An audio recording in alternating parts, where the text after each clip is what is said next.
How do you do? How do you do, good lady? I am Arthur, King of the Britons. Whose castle is that? King of the who? The Britons. Who are the Britons? Well, we all are. We are all Britons. And I am your king. I didn't know we had a king. I thought we were an autonomous collective. You're fooling yourself. We're living in a dictatorship. A self-perpetuating autocracy in which the working classes... Oh, there you go, bringing class into it again. That's what it's all about. If only people would... Please, good people. I am in haste. Who lives in that castle? No one lives there. Then who is your lord? We don't have a lord. What? I told you, we're an anarcho-syndicalist commune. We take it in turns to act as a sort of executive officer for the week. Yes. But all the decisions of that officer have to be ratified at a special bi-weekly meeting. Yes, I see. By a simple majority in the case of purely internal affairs. Be quiet. But by a two-thirds majority in the case of more... Be quiet. I order you to be quiet. Order, who does he think he is? I'm your king.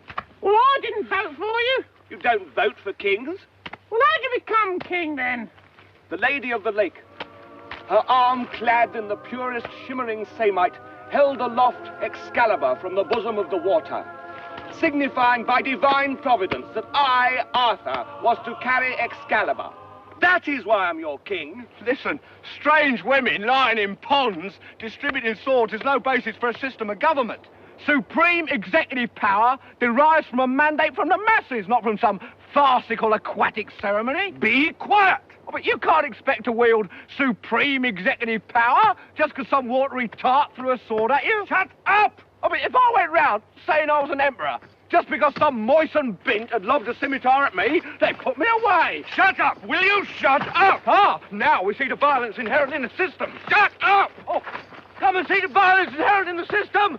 Help, help, I'm being repressed. Bloody peasant! Oh, what a giveaway. Did you hear that? Did you hear that, eh? Welcome to the Welsh History Podcast, episode 34, Arthur and the Legend. In the beginnings of the 9th century, as Wales was basically cut off from its other British support, it became obvious that Gwynedd was becoming a power in the landscape. It had influenced Welsh history for quite some time, even at that point, and had become one of the premier countries within the Welsh landscape, taking control of much of the northwest, controlling all the way over to the border at times, and at times controlling Powys and sometimes not, sometimes being influenced by Deuddbarth and sometimes influencing them. It was a major player in politics with the English. And at that point in time, a leader comes to the throne known as Myrddin, and Myrddin the Freckled, to be honest. And he was not a kingly type. He was not noble in birth, but became the king. And in process of time, his supporters and defenders wanted to prove that he was a worthy king. Thus, one of the major works that was done during his lifetime is now called by us the History of Britain. It is the basic Welsh version of history going back to ancient times to that point in time. It is the Welsh answer to Bede, and it was supposedly written by a man named Ninias. We've talked a lot about Ninias and about the history of Britain, and we've talked in depth about the fact that there is some concern about its legitimacy. Part of that concern comes in the form of a man by the name of Arthur, who we, of course, today call him the King of Britain, King of England, the hero of Wales, the hero of Scotland, the hero of Cornwall, the founder of the Round Table, the husband of Guinevere, the friend to Lancelot and to the other knights of the Round Table, who was betrayed by both Lancelot and then eventually his nephew Modred, who would then kill him. and eventually his great sword, which he had pulled from the stone, known as Excalibur, would be returned to the Lady of the Lake as he went to Albion to recover from his injuries, according to the legends. Well, that's the somewhat later Middle Ages telling us this. At the time that Nennius is telling us this, he's strictly talking about an Arthur who is very much a human being, very much a soldier, and very much not noble by birth. He calls him the head of battles. He is the war leader, the war general. He is the mighty man who proves by his ability that he is better than the so-called kings of Britain. And in that, we probably have more to think of politics of the 9th century than we do, unfortunately, in the actual legend of someone named Arthur. I know a lot of people are very wound up in this legend, both on the pro and the against side, and I as I've often said, I kind of fall in between a lot of times on these more controversial discussions. Arthur is a key cog in Welsh history. He's a key cog to a lot of histories from a lot of people in a lot of periods of time. Most of what we, in quotes, know about him comes from sources who are questionable at the least, such as the History of Britain, dubious at the best, such as Geoffrey of Monmouth, who his version of the History of the Kings of Britain has been called one of the better works of fiction out there. It has been stretched upon by French authors, by English authors, by American authors, to authors farther afield than even that, bending and twisting and turning the story so many different ways from Sunday that we have so many versions of this story that we can't tell the difference between what may have been a figure who may have existed and the figure that is defined for us now. He's been wound up in legends over the Holy Grail, in tons of different stories and ideas, both from local and foreign ideals and writers. His legend as a Welsh legend really does exist in the history of Britain from Nennius. It exists in a couple of other spots and places, and like I said a little while ago, the Mabinogion gives us a concept and an idea as well as some of the stories that are surrounding Arthur. But again, nobody can really trace us back that far into early Middle Ages or late antiquity, depending on your flavor of choice. So what have we got? Who is this figure? Does this figure exist? Is there evidence? Is there anything that we can point to say, yeah, we think we know who this is? The short answer is no. There is no King Arthur. There is definitely no King Arthur. There's likely not even necessarily a battle leader or general named Arthur. If there is, he's very obscure even amongst the sources, and we have very few sources. We already know this. But I can tell you the two that are closest to the subject, Gildas and Bede, talk nothing of Arthur. Now, one might point out that Bede is a Saxon source. Of course, he's not going to talk about a famous and historic general who achieved a lot for Britain, but he does at times. I mean, he gives them bad versions in his interpretation, but he does mention if there is a traceable figure from a period and gives them some definition of whom they are. I mean, it's him who gives us Vortigern, and it's not actually Gildas that gives us that name, which is definitely not a Saxon story. He gives us a lot of the kings in the early Gwynedd period who fight with Northumbria and with Mercia, and they're successful and not successful depending on the situation. The Anglo-Saxon Chronicle mentions no Arthur at all, even though it's written in the time of Alfred. There is, in effect, no evidence current to the actual possible person to say that Arthur existed. And that's where we're going to start from. And I know that's, for some people, that's going to seem sort of depressing. Oh, we're starting from that. But that's the truth. That's the reality. But here's what we want to talk about that I think points to certain things which I think we need to keep in mind. Just because Arthur, the person, may never have existed, doesn't mean a lot of the stories that surround him in the earlier periods, not the later mythological stuff, haven't, they have within them basis of truth. Just like Gildas's stories and Gildas's writings aren't to be taken as completely fictional. That there is within them an understanding and some way of being able to crib some information that helps us understand what was going on in Britain at the time of the end of the Roman period and the beginning of a new paradigm for them.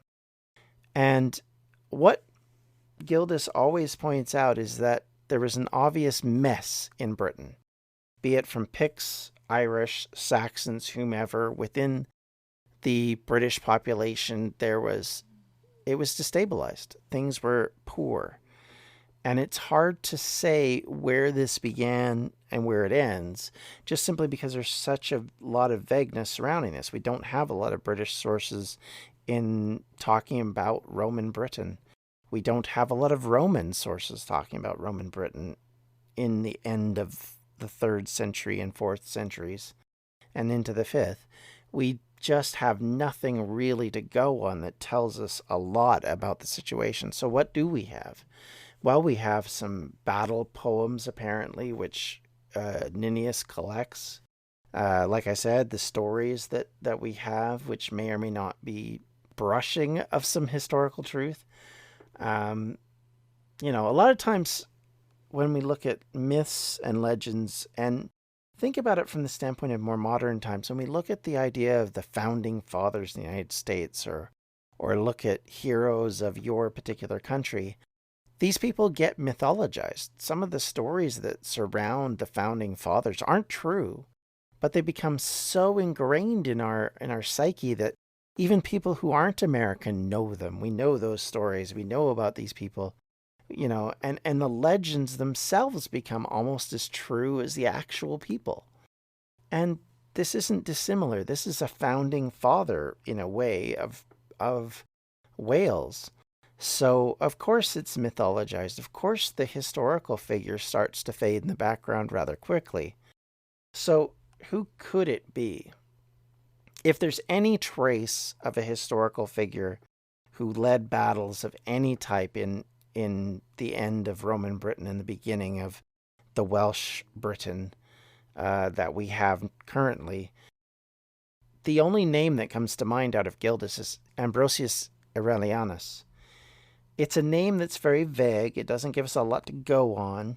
The story is such that all we know is that he becomes the defender of Britain. He comes out of the woodwork, and as we've mentioned earlier, he is considered to be of noble birth. He is considered to be important enough to be mentioned, and he's talked about as if he is a person to look up to, because his grandchildren are the ones that are the problems now. And Gildas uses him as a model for what is right and what is good, and talks about how he fought battles and won battles. Now, the problem is that we don't really have a list of what these battles are. Yes, there is a list of battles that were fought, some of which might be historical, some of which might not be, or that they're actually not as big as they're talking about. Because the one battle that Gildas mentions is Badon. We know that one. We know that's the final one that sort of makes peace before his time really kicks off as a person. But what we don't really know and don't necessarily understand, and I think some of the scholars have done a good job of trying to figure this out, but we don't fully know who everybody was fighting and when. What Gildas says is that in chapter 25, that Ambrosius takes on the role of war leader, and he fights the Saxons, and they win some and we win some, and they win some and we win some. And then finally, at some point, that ends. Now, interestingly, he then goes on in chapter 26 to talk about wars not amongst the Saxons and the Britons, but rather Britons and the rascals. And the rascals are traitors. They're not barbarians. They're not the Saxons. They're people who don't agree with whatever side Gildas sees himself a part of. So these are Britons who are revolting.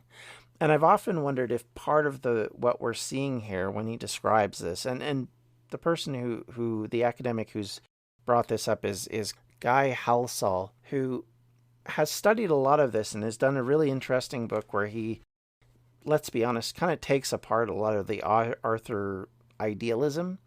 In fact, his book is called The Worlds of Arthur, and in it he does a very good job of actually showing you what the real history is, talking about the sources, talking about what they can be trusted with and what they can't be trusted with. He talks about the archaeological evidence. He talks about a lot of different things. And, he puts a big spin on the idea that we are looking at history not through a lens like we think we are. We're looking through an idealized version of history that is not being taught to teach truth, but is being taught to teach a greater truth. And the greater truth is a religious truth, a moral truth. So thus, if you stretch history or if you change history to fit that moral truth, that's okay. And that's kind of how a lot of medieval writers thought. And we could say even some of the classical writers likely thought like this. This is the same reason why we have classical writers putting words in people's mouths who probably never said these words. In fact, likely never said these words. Because often it just sounds good. Like, yeah, of course they would have said this. Why wouldn't they say this? This is obvious. Or they're trying to get across, as we mentioned so often before with Tacitus, a political agenda, and they want to be able to make sure that you understand what that political agenda is. So within that, you have this concept of a political agenda, a moral agenda, all of these things wrapped in these stories. And so they took from history stories and turned the stories and the history into one thing. And one could argue Bede does a bit of this as well. So this is how we get this. And foundational stories are important. They're key to a lot of how people see themselves. Rome isn't Rome without Romulus and Remus. You don't have Hellenistic Greece without the legend of Troy, the Iliad and the Odyssey. You don't have Israel and Christianity without the foundation of the Bible. All of these things create a foundation, and typically these things are based on myth. And no different in Wales. We are basing the foundation of a country on a myth, and that myth is Arthur. Now, could Arthur be Ambrosius? Possibly. He doesn't fit the category the way that the history of Britain describes it, which is as a war leader, not as a noble. But again, we're talking about a document which may have a political agenda to point out that not being noble doesn't make you kingly. So they're trying to push that agenda, which goes against even some of the Christian ideals, even at that time, about what makes a king.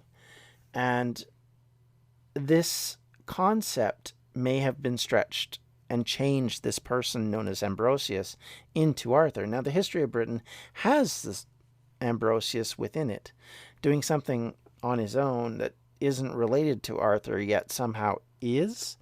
And it's really difficult in some ways because Ambrosius is wrapped up into Vortigern. And they brought this idea that Vortigern and Ambrosius are closer together in time so that they can have this figure Arthur be there for the victories that come against the Saxons. And so a lot of this story making seems to be about trying to push aside those that may have been mentioned before and create this other figure. Now, outside of this, when we look at Arthur, the reality of it is so much of what we know isn't what was the idea of this figure. But the one thing that we do see a lot in Welsh history and in Welsh legends is this concept of a figure who goes away only to return when he's needed. They have this with Magnus Maximus, the concept that the emperor was going away to win the empire and then he would come back and help Roman Britain, or that Ambrosius would go away and come back, or that even Owen Glyndwr, for example, was said to have gone away and hid. That's why they never found the body, because he's not really dead. And Arthur is much the same way. He goes away. He goes to Albion. He hides away, only to be called again when his country needs him. Well, the argument, of course, now is, didn't his country need him quite often? And where was he in all this time? So, but this is a common tale within the Welsh idealism and legends and the way that they dealt with things. And you can see how Arthur would be a very attractive figure for them, because at a time when the Welsh were being defeated quite frequently by the Saxons in that period of time, in that 8th and 9th centuries, where it seemed to be a defeat piled on a defeat, piled on a defeat, and they were constantly getting humiliated and having to fight them off and weren't making a lot of progress. And the Britons basically had been pushed back by the Saxons for, at that point, nearly 500 years. They really weren't in a position of strength. And the reality of it is when people get in those positions, they try and remember and reminisce to times when things were good. I mentioned to this before, and figures who were a part of that ideal become very idealized, become very much, our old, wonderful leaders who knew and were so great, and now we're stuck with these bums that we have now. And quite often that creates a situation where a person who may just be a regular person is now all of a sudden lifted to a celebrity-like level, and everything they did was just perfect. And Arthur becomes a part of that mythology and that myth-making. One could point at Robin Hood being a similar sort of circumstance, who may have been just nothing more than a legend, or possibly just a robber who didn't do anything particularly nice or lovely and never gave anything to the poor. All of these stories and legends and ideas, people are idealized. And so we get that from Arthur. Arthur is an ideal. He is something to have ambition to be like. In a period when your country is struggling, he's something to look to as like, this is the person I'm going to model myself after, because if he can win, so can we, if we'll just do what he did. And so in the history of Britain, they write that he carries an image of the Virgin Mary with him when he wins at Badon. And thus, through Christ, he defeats the pagans. Well, that concept has power. It's showing that God shined and smiled upon him. No different than when, in the older days, in the so-called pagan days, when the gods would show their favor on the various people. And thus, King Leonidas in the Battle of the 300 has the gods watching over him. The battles for Athens, the gods watch over, Athena watches over her city. And all of these things still continue to be the case even after disaster happens. The Jewish writings in the Bible point to the fact that the Jews only lost possession of Israel or Judea because they went wicked, not because God turned away from them. And that concept, that understanding that a deity would only turn away from you in your wicked ways, when you turned away from him or her, as the case may be.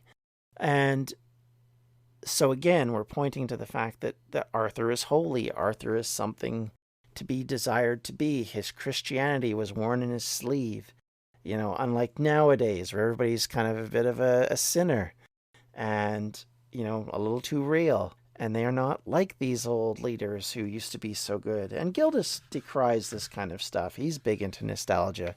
He talks about how the victors of Badon were somehow better than the current times and the current descendants of these people. The grandson of Ambrosius is now basically a scumbag, in his opinion. A lot of these ideals and views remain unchanged. And when we look at Arthur, when we consider who he is, you'll note I haven't brought up a lot of history. I haven't mentioned a lot of historical things. I haven't gone into the stories that much because really we don't have a lot of stories. Not legitimate, close enough to almost be history stories. There's stories that have obviously been written to speak to people at a certain period of time. You know, it's a lot like the Hengist and Horsa idea about who founded Anglo-Saxon England. And it's that same legend making. And legends are great and they do certain things, but they have to be acknowledged for what they do. And for Wales, Arthur is an image to look up to. He's a person that we have as a model for us. And because he's so nebulous, there's no way to prove or disprove he existed. So great, he's even better. And a lot of this is the problem because you can't point to a single thing that says Arthur was here. You can't point to anything other than a tiny bit of evidence that any of these people existed outside of the writings of certain people. And so there's where the difficulty is. There's where, you know, academics get so frustrated when it comes to the story of Arthur because so many people get excited about the idea of this man that you almost can't argue against them because there's so much belief that this person existed that if it's almost religious in nature. You can't go after the ideal because the ideal is impervious to logic or argument. You can't say this may never have happened because then people go off and say, no, that's not true. How dare you? You know, and so we have to be more nuanced. When we look at history, historians, academics, archaeologists, they always have to be more nuanced in the way they think, the way they approach subjects, the way they look at them. You can't just accept what the sources tell you because the sources do lie. And the sources are biased, no different than we are, really. And I said this from the beginning. And I've said this about the Celts, and I'll say it about the Saxons, and I'll say it on Arthur. You can only accept the sources so far before you have to start to say, well, is there enough evidence outside of this source to say this person or this item or this idea exists? I recently had someone ask me, is there some evidence or some writings of the Celts that we can look at? And I had to kind of say, well, no, there's no physical evidence that the Celts migrated in the Iron Age and became, you know, what we know of in Britain. That ideal is great, but it's not necessarily hooked to reality. We have to be more nuanced. We have to look at these things in a more nuanced way. So at the end of the day, when we look at Arthur, understand that a lot of the stories are wrapped up in the politics of medieval periods, particularly the late medieval and high Middle Ages, where the victories of the English have driven the Welsh, the Scots, and the Cornish away from one another. And so thus, in sadness, in desperation, in looking for inspiration, they look at older times and figures that stand out. And maybe there was stories about an Arthur that floated around at that time, and maybe they're co-opted in, and maybe this character exists, but these battles weren't necessarily associated with him. Maybe these battles existed. Maybe there were up to 8 battles that were fought, and some of them were fought against other Britons, and some of them were fought against Saxons. You know, it's really, really difficult to say, and we're treading through very thin water of evidence. And the next few episodes are going to continue on that vein. We're going to talk about what little we know, but what we do know and what we will know, and where we'll pull information from history and information from archaeology will help continue to give us an idea of what went on. It won't give us a great idea. We can't point to this and say, oh yeah, this tells us exactly what was happening. But it does give us an idea that if we have an open mind, we can look at things and examine things and come away with it feeling like, yeah, even if Arthur's not a historical figure, the legend of Arthur is important. It's important to the Welsh population of the time because, like I said, it's no different than a belief in, you know, Moses or any other figure who has a murky past that may or may not have existed. You know, it depends on the way you feel about it. And So we have to be careful not to tramp on everybody's idea, but we have to also understand that within those ideals, there has to be some semblance of reality. You can't just sit there and say, oh yeah, this guy existed and there was this. And look, there's that round table at Tintagel, of course, And to accept that is to kind of laugh in the face of history and archaeology over the last 100 years. So I think it's wise to accept that this was important, but understand it in the context of the day that it was written and when it was written and why it was written. And hopefully I've helped you with some of that today. And if you have any comments or questions or things you want to bring up with me, you can contact me in numerous ways, such as on Twitter at JohnDMP, that's my personal Twitter account, or at Welsh History Pod. You can also reach me on Facebook at facebook.com/Welsh History Podcast. You can also, of course, visit our Podbean site, which is welshhistorypodcast.podbean.com, which is where all these episodes are stored. You can obviously check us out on iTunes, leave us a rating, a review, Stitcher as well. I know many of you listen through other means and methods, so, as you do, please be sure to comment, if you have questions, if you want me to answer something, or conversely, if you just want to have your say on some issue, I'm more than willing to take some of that on board. And at some point here, I might even have to do a listener feedback section where we talk about some of the things you guys have discussed and presented, because I think you guys have a lot to say. I'm not a professional historian or archaeologist. I'm just someone who decided that because of his own background and interest to start this podcast. So certainly I look forward to any feedback from anyone who wants to give it. And if you want to talk to me about it, I look forward to it, because it's amazing and it's awesome. And as I've said before, if you want to listen to anything else I've done or do, if you want to check us out, you can check my group out on distractionsmedia.com. And I hope you guys have a good day, and we'll see you next time. Bye-bye. This has been a Distractions Media production. For more information, you can check out everything we do at distractionsmedia.com.